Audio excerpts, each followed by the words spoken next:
The police came again. This time they lined up every African near his store, demanded ID cards, shouted, searched bags. Some people were taken away again. Solomon stood in the doorway of his small shop, watching silently. His heart was beating fast, but his face stayed calm. He was tired, not just from working 16 hours every day, not just from sleeping only 3 hours at night. He was tired of fighting just to survive in a place that never wanted him. But this wasn't the first time Solomon had been pushed to the edge, and it wouldn't be the last.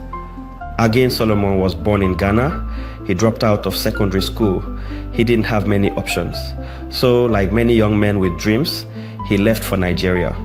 He started small, just a shopkeeper in a crowded market. But he was watching, learning, thinking. Soon he went back to Ghana and began his first real hustle.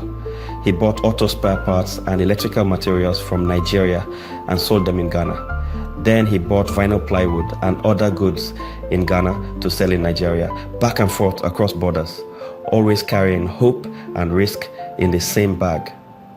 Then came 1985. A military coup hit. The roads weren't safe. Borders were unstable. People were scared. His whole business crashed. He had nothing again. So he made a decision that changed everything. He left for Europe. Belgium wasn't easy. The cold hit differently. The silence felt like a wall. And the racism, it was heavy. For 5 years, Solomon worked odd jobs. Cleaning, lifting, waiting tables. Anything that paid.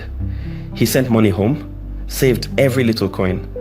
Then he started something new. He would travel to Italy, buy shoes, bags, and clothes, and come back to Belgium to sell them. On the streets, in cafe bars, anywhere. He became a hawker again. One day, standing on a freezing street corner, he looked around. Why are we not selling to ourselves? He asked, where can Africans in Europe buy food from home? There was no proper African food store, not one that felt familiar, not one that had the smells, the taste, the language. So he started one. He opened a small shop selling tropical food and cosmetics. At first it was just for fellow Africans, a few customers, then more, then a crowd. He knew he had found something. Over time, that one small shop grew. He started supplying other African stores. Then he started his own warehouse. Then another store, then another. King Solomon Trading was born. It became one of the most successful African-owned cash and carry food warehouses in all of Europe. It served thousands, wholesalers, independent retailers, families.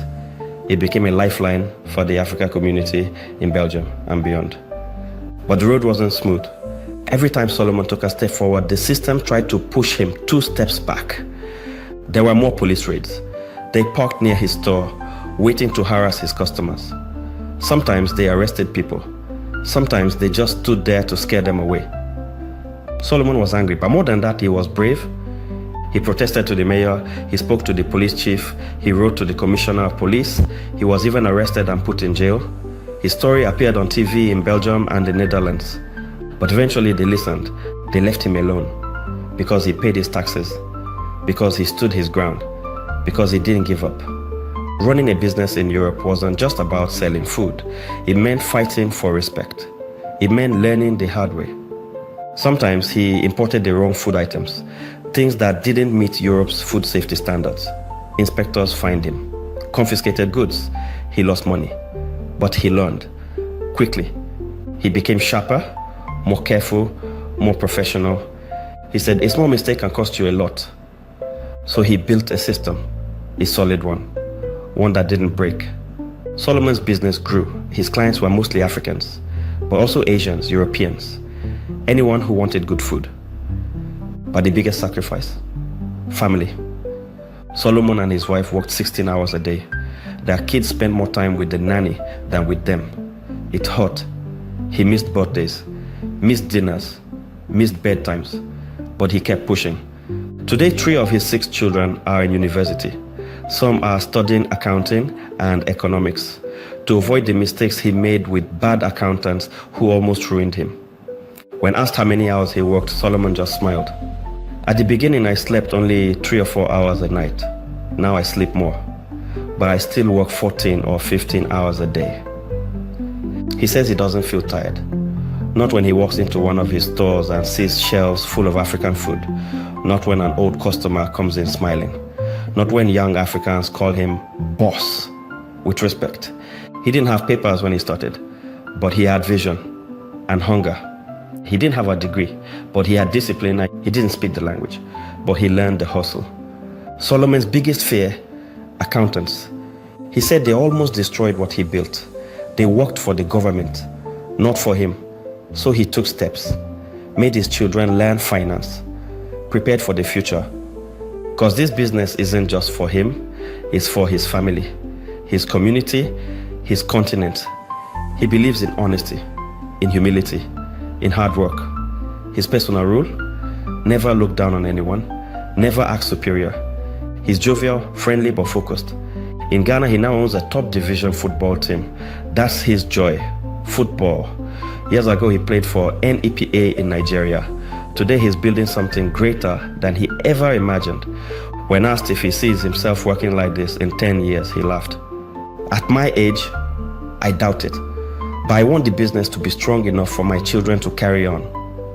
His message to young Africans: don't settle for odd jobs forever. There are challenges, but there are also opportunities. Don't let others sell your food to you. Own your place. Be bold. He said the Asians sell African food to us in Europe. Why can't we? Solomon didn't start with much. No papers, no degree, no capital, just courage, creativity, and commitment. Today, King Solomon Trading is a symbol, not just of success, but of what's possible when an African refuses to be defined by struggle. He didn't just survive, he conquered.